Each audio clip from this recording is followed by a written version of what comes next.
উনাদের যে কথা সেটা কি আসলে বাপের চেয়ে সন্তানের বয়স বেশি হয়ে গেল না?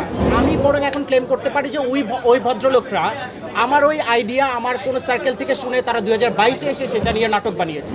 আমি চাইলেই এখন লিগালি অ্যাকশন নিতে পারি। আমার মনে হয় যে আসলে ছোট করে গল্পটা বলা দরকার যে আমার এই গল্পের আইডিয়াটা কোথা থেকে জেনারেট হলো। মানে তখন 2016 আমি ঢাকা শহরে একটা মেডিকেল কলেজ এবং হসপিটাল সেখানে যাই একজনকে মিট করার জন্য, মানে আমার এক পেশেন্টকে। সো এখানে মিট করতে গিয়ে আমি ওইখানকার হসপিটালের হিমাগারের গার্ডের সঙ্গে কথা হয়।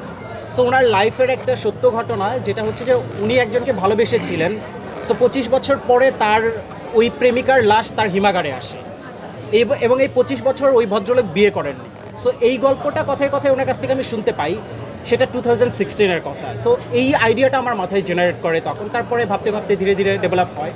সো অদ্ভুত মজার ব্যাপার হচ্ছে যে ভদ্রলোক আসলে গল্প কপি করার ব্যাপার বা চুরি করার অভিযোগটা করেছেন, তিনি হয়তো আসলে টাইমটা কাউন্ট করেন নাই বা ইললজিক্যাল জায়গা থেকে বলছেন। লজিকটা যদি চিন্তা করতেন তাহলে এটা বলতেন না, বিকজ আমার এটা অনুদান 2020-21 অর্থ বছরে। সো তার মানে আমাকে 2020-এ তথ্য মন্ত্রণালয়ে সাবমিট করতে হয়েছে, এবং ডেফিনেটলি 20-এ সাবমিট করতে হলে তার আগে আমাকে গল্পটা লিখতে হয়েছে। সো সেটা ধরেন আমাকে 2019-এ লিখতে হয়েছে। সো আমি মানে আগের 2016-এর কথা বাদই দিলাম, অ্যাটলিস্ট 2019-এ আমাকে লিখতে হয়েছে। 2019-এ যে গল্প আমি লিখে 20-এ সাবমিট করেছি এবং সেটা 21 সালের শুরুর দিকে এসে অনুদান পাই, এবং আমি 22-এর শুরুর দিকে শুটিং শুরু করি। ওনারা 22-এর শেষের দিকে এসে তারা হচ্ছে যে একটা নাটক আপলোড করে ইউটিউবে। সো এবার আপনাদের কাছে আমার প্রশ্ন যে ওনাদের যে কথা সেটা কি আসলে বাপের চেয়ে সন্তানের বয়স বেশি হয়ে গেল না? মানে আমার যে গল্প 2016 আমি ডেভেলপ করলাম, 2019-এ এসে আমি তথ্য মন্ত্রণালয়কে সাবমিট করলাম, তারা 22-এ সেই গল্প বা সেই ধারে কাছের গল্পের কাছাকাছি একটা গল্প নাটক বানালেন, এবং তারা ক্লেম করছে যে আমি তাদের গল্প চুরি করে সিনেমা বানিয়েছি। বরং আমি ক্লেম করতে পারি যে যখন এটা আমাদের খুবই ছোট্ট ইন্ডাস্ট্রি, সো ইন্ডাস্ট্রিতে কী হয়, আমি যখন গল্প ভাবি, স্ক্রিপ্ট লিখি, তখন আমার বন্ধু বান্ধব ভাই ব্রাদার তাদের সঙ্গে শেয়ার করি আরও ডেভেলপ করার জন্য। সো যখন আমি গল্পটা ডেভেলপ করছি তখন তো ডেফিনেটলি আমি আমার সার্কেলের আরও ডিরেক্টর, আর্টিস্ট, অন্য অনেকের সঙ্গে শেয়ার করেছি।